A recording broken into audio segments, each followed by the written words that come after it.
नमस्कार. शिवसेना उद्धव बाळासाहेब ठाकरे पक्षाच्या वतीने या पत्रकार परिषदेमध्ये सर्व डिजिटल तथा प्रिंट माध्यमांच्या मान्यवर प्रतिनिधींचे मनपूर्वक स्वागत.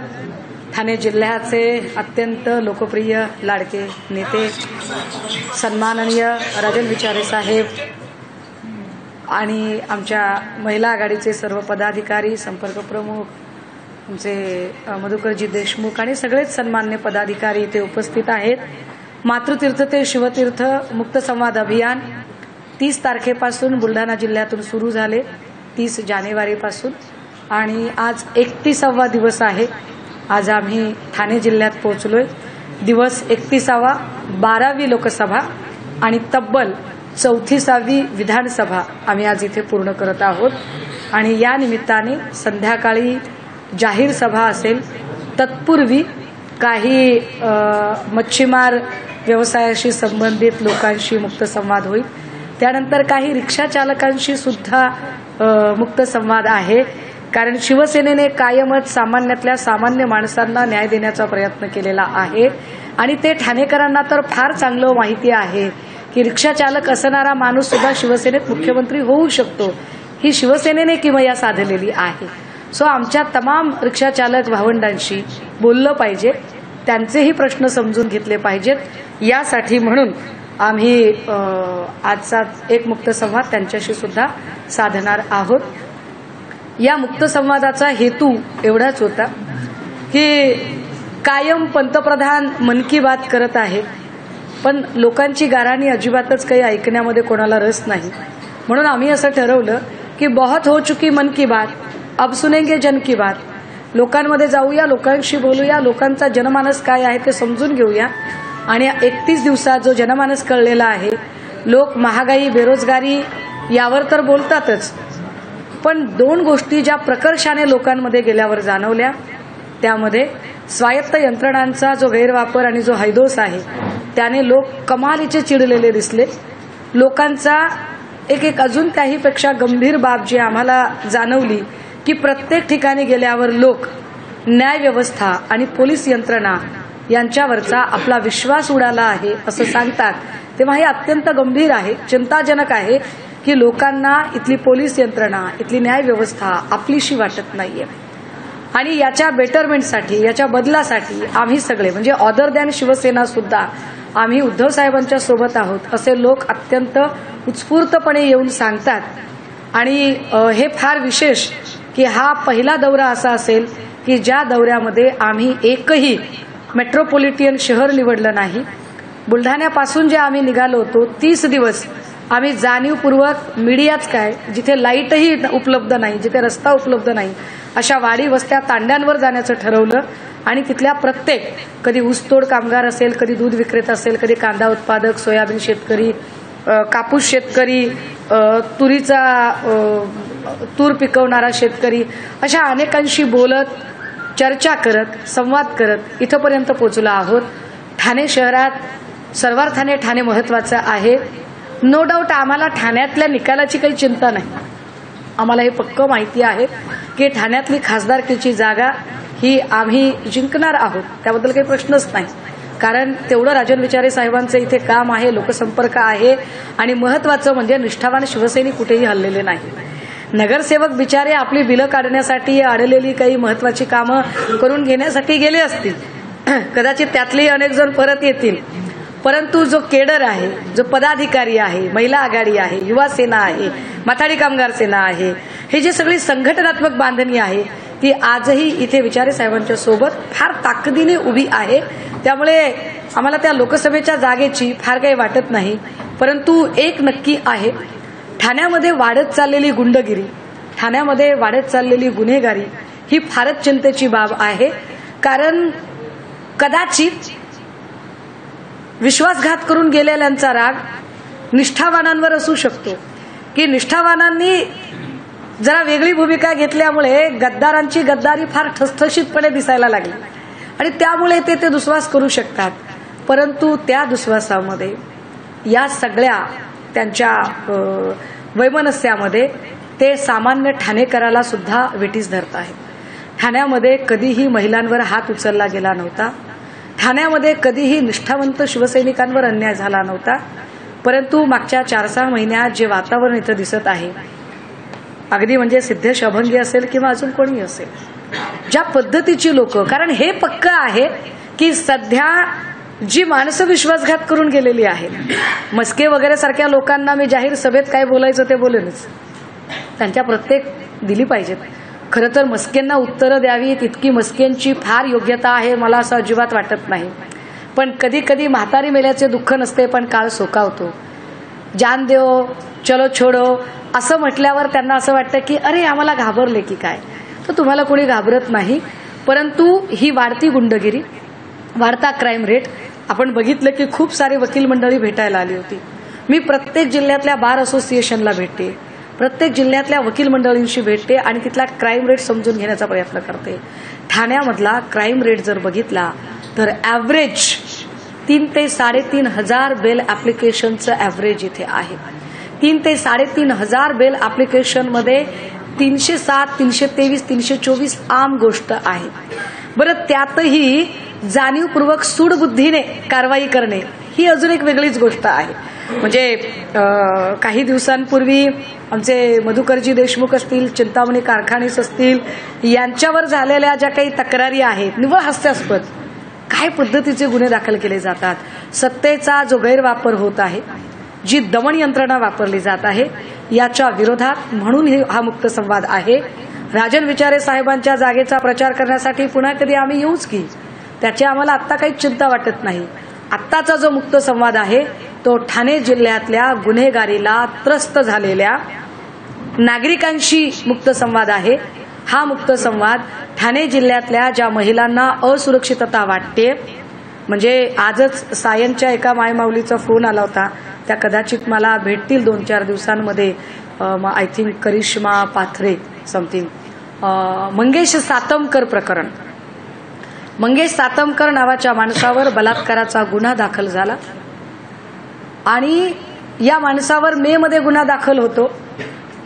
हा माणूस लगेच 4 महिन्यांनी शिंदे सेना जॉईन करतो आणि लगेच 4 महिन्यांनी, 4 पण नाही 1च महिन्यांनी लगेच पोलीस त्याचा क्लोजर रिपोर्ट सादर करतात.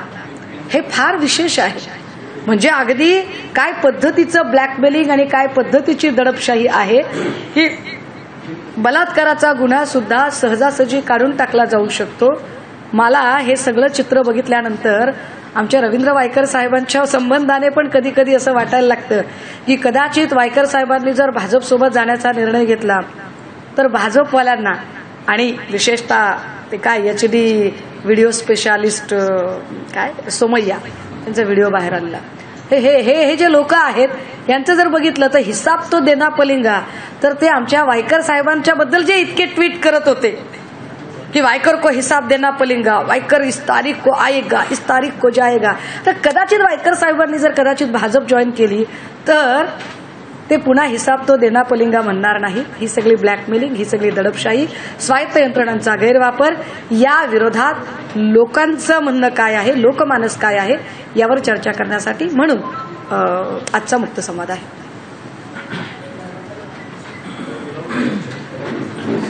मला तुम्ही आता म्हणालात की हा ठाण्यातला क्राईम रेट वाढलेला आहे, ठाण्यामध्ये जाणीवपूर्वक त्यांच्यावर काही लोकांवर गुन्हे दाखल होतात आहे, ह्याबाबत तुमचा थेट आरोप कोणावर आहे, कोणामुळे हे सगळं होतंय? आणि अर्थात काय असतं माहितीये का, मुख्यमंत्र्यांच्या भाटगिरी करणाऱ्यांची इथे कमतरता नाहीये. नरेश मस्केंसारखे भाटगिरी करणारे भाट जोपर्यंत इथे आहेत, म्हणजे ज्या नरेश मस्केला मला असं कधी कधी वाटतं की फक्त सकाळच्या विधींना जाण्यासाठी गार्ड सोबत नसेल,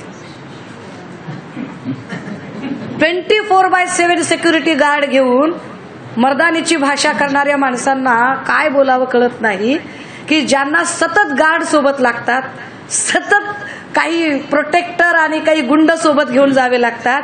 जर खरंच मस्केंसारख्या लोकांमध्ये हिंमत असेल तरी सगळी माणसं सरकून कधी यावं समोर, मग बघू काय ते. परंतु ही गुंडागर्दी कुणामुळे, तर ही गुंडागर्दी मस्केंसारख्या भाटगिरी करणाऱ्या लोकांमुळे फार स्पष्टपणे. आणि ती का, याचा अर्थ मस्के फार कुणीतरी ताकदवर माणूस आहे का? अजिबात नाही, अजिबात नाही. म्हणजे कधी कधी विचारे साहेबांना वाटतं की साहेब चुकलं तुमचं, कशाला गाडीत घालून आणला, कशाला काय केलं तेवढं. हा म्हणजे काय माणसं होती, काय कमाल आहे. अशा सगळ्या माणसांना आहे वरद हस्त म्हणून तो हात निघाला तर ठाण्यातला अगदी आमचा एखादा रिक्षा चालक भाऊ सुद्धा मस्केंना सहजासहजी निपटू शकतो, हे आम्हाला माहीत आहे. परंतु सध्याचा क्राईम रेट, सध्याची गुंडागर्दी वाढण्याचं कारण की मुख्यमंत्री महोदयांनी अशा काही लोकांना दिलेले अतिरिक्त अधिकार आणि त्यांच्यासोबत वावरणाऱ्या गुंडांना दिलेलं अवैध. ताई, तुम्ही आता वायकरांच्या संदर्भात एक हे केलं, स्टेटमेंट केलं की वायकरी भाजपाबरोबर जाऊ शकतात. नाही, मी असं म्हटलं की समजा आमचे वायकर दादा जर भाजप सोबत जायचं ठरवलं तर हिसाब तो देना पलिंगा म्हणणारा जो HD specialist video specialist Somaiya आहे तो पुढे काहीच बोलणार नाही. कारण भाजपा ही गंगोत्री जमुनोत्री आहे, सगळ्या भ्रष्टाचारांचं ते अंतिम मुक्तीस्थान आहे. त्यामुळे वायकर साहेब गेले तर, वायकर साहेब जात नाहीत हा भाग वेगळा, वायकर साहेब गेले तर असं होऊच शकतं. मार्क माय वर्ड. ह्या माध्यमातून किती लोकांच्या जनतेच्या मनाचा फोड काढला. मुक्त संवादच्या माध्यमातनं आम्ही किमान मला असं वाटतं की एक 20-22 लाख लोकांपर्यंत आम्ही पोहोचू शकलो. आणि यामध्ये आम्ही आमचं जे टार्गेट होतं ते फक्त 11 लोकसभांचं होतं, पण सध्या हीच 12वी लोकसभा आहे. म्हणजे 15 लोकसभा आम्ही 3 तारखेपर्यंत कव्हर करू. 15 लोकसभा, 38 विधानसभा, 1138 सर्कलची गावं आणि 830 किलोमीटरचा प्रवास आणि 24/7 लोकांशी बोलत राहणं वेगवेगळ्या सेगमेंटमध्ये. विद्यार्थी, शेतकरी, संघटित असंघटित क्षेत्रातले कामगार, अशा प्रत्येकांशी आम्ही भेटत आहोत, बोलत आहोत. आणि मला असं वाटतं की हे महाराष्ट्राचं पॉलिसी डॉक्युमेंट करण्यासाठी जर कधी आपण पॉलिसी डॉक्युमेंट बनवायला लागलो तर हा मुक्त संवाद फार उपयोगी पडेल. कारण आम्हाला खात्री आहे की 2024ला आम्हीच सत्तेत असणार आहोत. त्यामुळे पॉलिसी डॉक्युमेंट आम्हाला नक्की बनवावं लागणार आहे.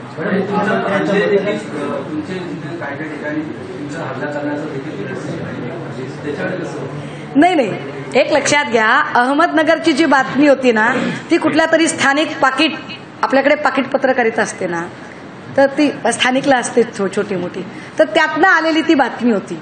कारण ज्या बाई बोलत होत्या, मी नंतर एकतर त्या बाई कुठेतरी माझ्यापासून 500 मीटर लांबीवर होत्या.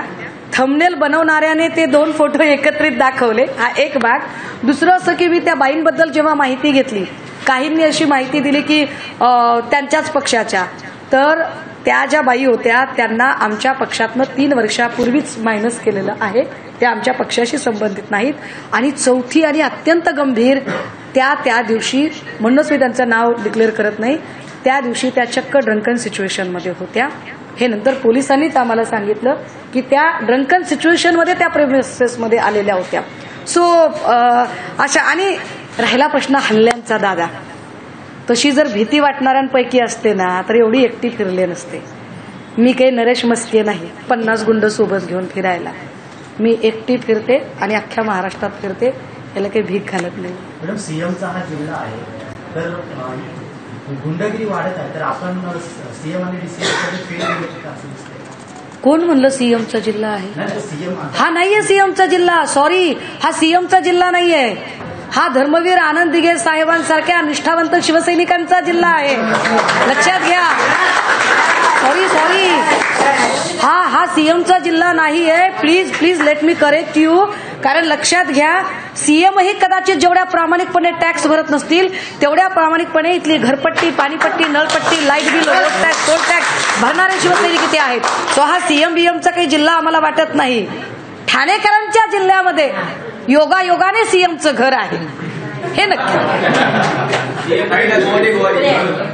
मॅडम, 2 तारखेला शासन आपल्या झाले कार्यक्रम आहे बारामतीमध्ये. शरद पवार साहेबांना इन्व्हिटेशन नाहीये, ते नागरिकांमध्ये बसून हा कार्यक्रम ऐकणार असं सांगितलंय. काय सांगणार? नाही, मला असं वाटतंय की अशा भुरट्या कार्यक्रमाचं इन्व्हिटेशन नाही ते एका अर्थाने बरं आहे. शासन आपला दारी ज्या ज्या गावात कार्यक्रम झाला, विशेषतः मी बुलढाण्यातनं सुरुवात केली होती.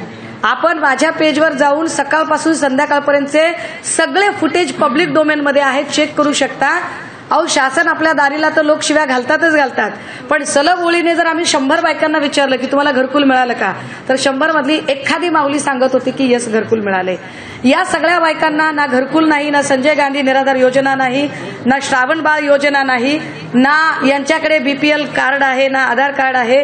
कित्येक असे घरं आहेत, गावं आहेत की ज्यांच्यापर्यंत आम्ही कुठल्या गावाला गेलो होतो, सिन्नरच्या जवळ, सिन्नर सायाळच्या जवळ गोरेवाडी नावाचं गाव आहे, ग्रुप ग्रामपंचायत आहे. या ग्रुप ग्रामपंचायतीच्या गावामध्ये लाईटही नाही, पाणीही नाही, रस्ताही नाही. काय शासन आपल्या दारीच्या बाता मारतात.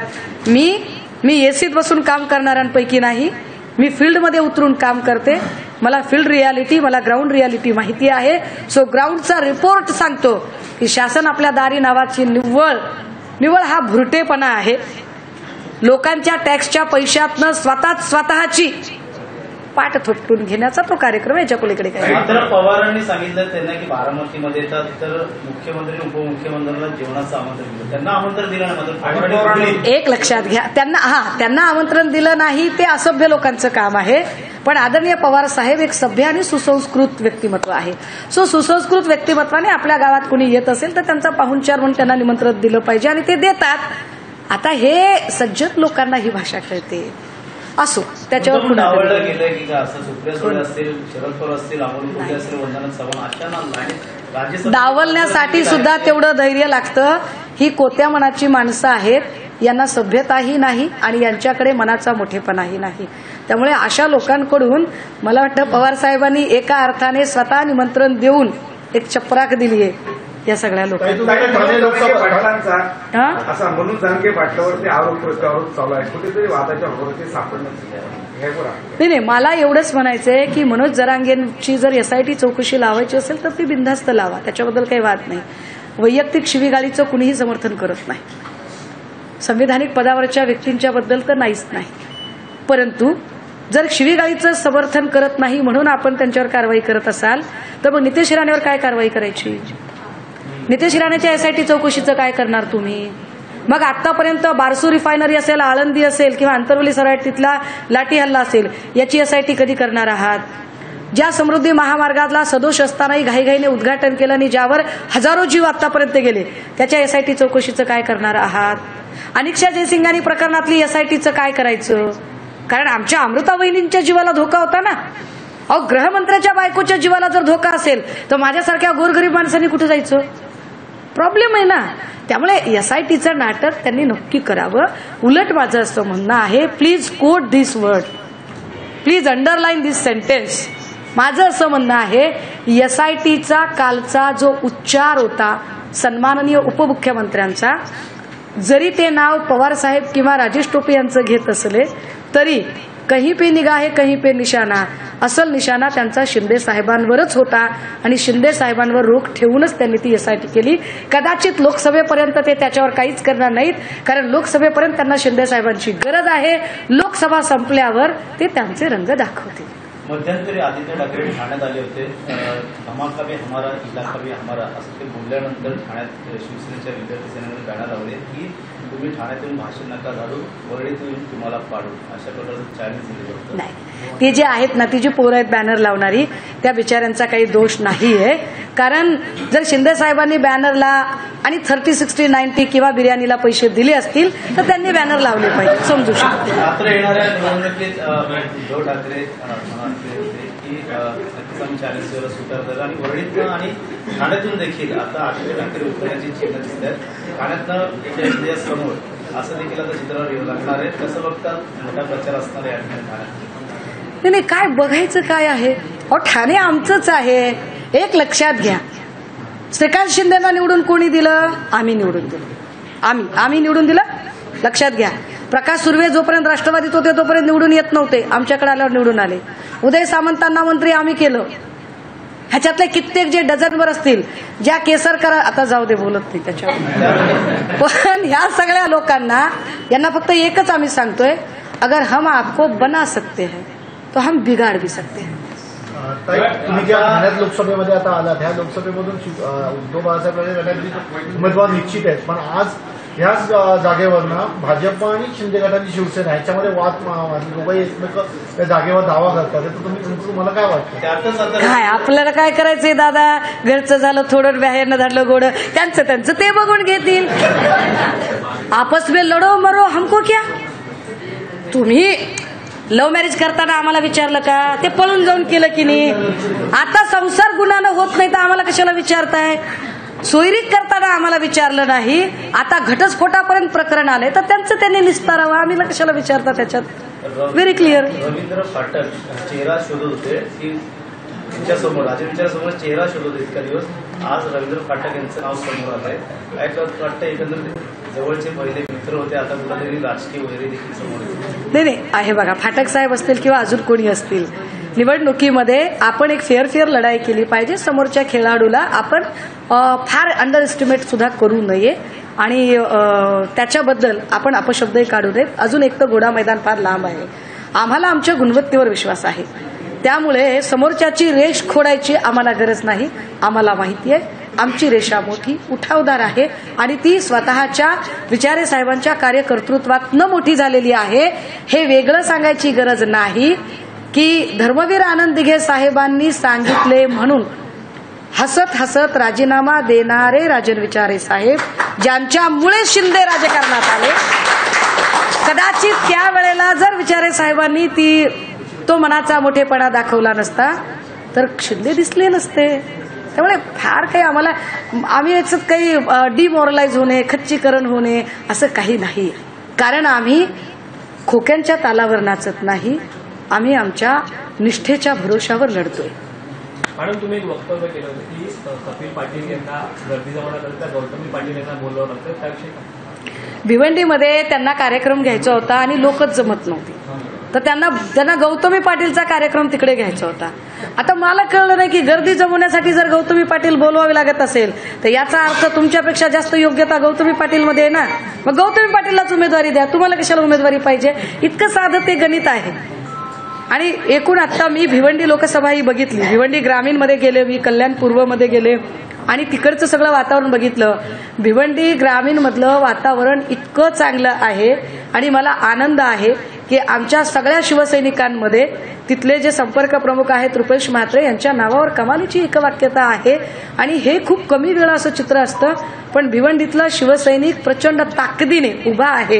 हे अगदी तिथल्या छोट्या छोट्या भागांमध्ये, वशिंद असेल, आसनगाव असेल, शहापूर असेल, कितीतरी भाग, खर्डी असेल, पडघा असेल, अशा सगळ्या भागांमध्ये मी जाऊन फिरून आले स्वतः आणि वातावरण अत्यंत चांगलं आहे. तीच गोष्ट कल्याण पूर्वमध्ये, काल कल्याण पूर्वमध्ये मी तब्बल 12-11 छोट्या मीटिंग आणि 12वी मोठी सभा केली आणि प्रत्येक ठिकाणी तेवढाच उत्स्फूर्त प्रतिसाद होता. मशाल आणि तुतारी चिन्हासाठी मोठ्या प्रमाणात प्रचार करावा लागणार यंदा. आता चिन्ह नाही, मला नाही वाटत. अहो, आमच्या आधी मशाल आमच्या विरोधकांनीच घरोघर पोहोचवली. 24 तासाच्या आत मशाल पोहोचलेली होती, त्यामुळे आम्हाला काही मशालीचा काही प्रचार वगैरे करावा लागत नाही. ज्याला ज्याला अन्यायाची चीड आहे तो अन्यायाविरोधातली मशाल आपल्या हातात घेत असतो. जागा वाटते समजा त्याच्यात चिडा अजून सुटलेला नाहीये असं काही नाही. त्यांना देखील त्यांनी सांगितलंय की मनोज जरांगेला देखील जालनामधून सीट द्यावी. कोणत्या पक्षाने कोणाला उमेदवारी द्यावी हा त्या पक्षाचा स्वतःचा कॉल आहे, तो त्यांनी घ्यायचा आहे. फार तर जागा वाटपावर चर्चा होऊ शकते. मला नाही वाटत की वंचित बहुजन आघाडीने कोणाला उमेदवारी द्यावी किंवा न द्यावी यावर आम्ही बोलण्याची गरज आहे. तो त्यांचा कॉल आहे, ते घेतील. राहिला प्रश्न कोणती जागा सोडून घ्यायची, कोणती नाही घ्यायची, आणि ज्या जागा सोडून घेतल्यात त्याची अधिकृत घोषणा, हा माझ्या पक्षश्रेष्ठींच्या पातळीचा प्रश्न आहे. सो त्यावर मी काय बोलणार. मॅडम, मधल्या काळात कल्याण लोकसभेच्या जागेसाठी तुमच्या नावाची चर्चा होती. तिकडे ना अशी तिकडच्या शिवसेनेमध्ये, उद्धव बाळासाहेब ठाकरे गटाच्या शिवसेनेमध्ये अशी चर्चा होती की सुषमा अंधारे काही कल्याणला श्रीकांत शिंदे यांच्यासोबत समोर निवडणूक उभे राहतात, तर तुम्हाला पक्षाने तशी संधी दिली तर तुम्ही लढाल? मी कालही सांगितलंय, कालही पत्रकारांशी बोलताना म्हटलं, कल्याण हा माझ्या काय म्हणता येईल तो जो मार्ग मी निवडलाय मुक्त संवादाचा, म्हणून कल्याण पूर्वची लोकसभा माझ्या मार्गात होती. निवडणूक लढण्याचा माझा कुठलाही इरादा नाही. पण माझा इरादा नाही असं म्हटल्यावर आमचा भाचा श्रीकांत यांच्या काही भक्तुल्यांनी सुरू केलं की अरे घाबरल्या, तर घाबरत तर मी कोणालाच नाही. आणि मला जर सांगितलं कुठे निवडणूक लढायची तर माझ्या पक्षप्रमुखांचा आदेश असेल तर मी मोदीच्या पण विरोधात उभी राहील, पण माझ्या पक्षप्रमुखांनी मला आदेश दिला. काल यवतमाळमध्ये मोदी आले होते. सरकारी यंत्रणाचा कुठेतरी जास्तीत जास्त गैरवापर केला का? मोठी उलाढाल झाली. मोदीजी आले होते यवतमाळमध्ये, त्याच यवतमाळमध्ये ज्या यवतमाळमधल्या भावना गवळी यांना त्याच HD व्हिडिओ स्पेशालिस्ट सोमय्याने हिसाब तो देना पलिंगा म्हणत ढिगाने आरोप केले होते आणि त्याच भावना गवळींकडून आता त्यांनी राखी बांधून घेतलेली आहे. पण काहीही झालं तरी वाशिम यवतमाळ लोकसभा मतदारसंघ हा आमचा बालेकिल्ला आहे, पारंपरिक मतदारसंघ आहे आणि आपण बघाल घोडा मैदान काही फार लांब नाहीये, ती जागा आम्ही जिंकलेली असेल. आणि आरोप केले होते की मुख्यमंत्री बनण्यासाठी आदित्यला मुख्यमंत्री बनण्यासाठी युतीमध्ये 2014 युती पण वक्तव्य. माझी 6 वर्षाची लेक आहे दादा, तिला ना फार छान छान गोष्टीची पुस्तकं आवडतात, ती चंपक कथा वाचते. हे अमित शहा किंवा शेलार दरेकर ही जी लोक असे काही किस्से सांगतात ना, ते येणाऱ्या सिक्वल चंपक कथा 2 मध्ये आपण ऍड करूया, ते जास्त चांगलं दिसतं. मैडम हिंदी में जानना चाहेंगे आपसे. जी जी. जैसे एकनाथ शिंदे 1.5 साल से ज्यादा का मुख्यमंत्री बने बगावत होने के बाद, जिस तरीके से महाराष्ट्र में गुनाह में जो इजाफा हुआ है, कल्याण की बात करें या फिर फायरिंग की बात करें, या नई मुंबई में जिस तरीके से महिला के ऊपर दुर्व्यवहार हुआ, जो FIR लेने में लेट हुई, उसके लेकर आपकी क्या राय है? शिंदे साहब जब से CM बने हैं और खास तौर पर जब होम मिनिस्ट्री आदरणीय फडणवीस साहब की तरफ जाती है, तब महाराष्ट्र का क्राइम रेट बढ़ता है. महाराष्ट्र में क्राइम रेट बढ़ा है, पर उसमें भी खासकर ठाणे और कल्याण इन दोनों लोकसभाओं में क्राइम रेट की सबसे ज्यादा मात्रा है. और इसकी एक ही वजह है कि बाकी सारी लोकसभाओं में शायद हमारे लिए एक संकट की घड़ी थी, लेकिन कल्याण और ठाणे में हमारे शिवसेना के जो सारे पदाधिकारी हैं उनके लिए एक तरह से यह अग्नि परीक्षा थी. तो यहाँ पर बहुत ताकत लगाई गई शिंदे साहब की ओर से, फडणवीस जी की ओर से, लेकिन हमें फक्र है कि हमारे यहाँ के जो पूरे पदाधिकारी हैं, जो पूरा संगठन है, समूचा संगठन आज भी उतनी ही ताकत से और उतनी ही तादाद में है. आप सिर्फ कारपोरेटर की संख्या जो है उनकी आप गिनती कर रहे हैं, किंतु जो हमारा संगठन है अगर वह देखेंगे तो आपकी समझ में आएगा कि नेतागण कहाँ पर है, कार्यकर्तागण कहाँ है. क्योंकि आज की तारीख में नरेश मस्के के पास एक भी कार्यकर्ता नहीं है. जो उसके आजू बाजू में अगल बगल में दिख रहे हैं वो सारे गुंडे हैं, जिन गुंडों को कुछ पॉलिटिकल ब्लेसिंग मिली हुई है. ABP माझा, उघडा डोळे बघा नीट.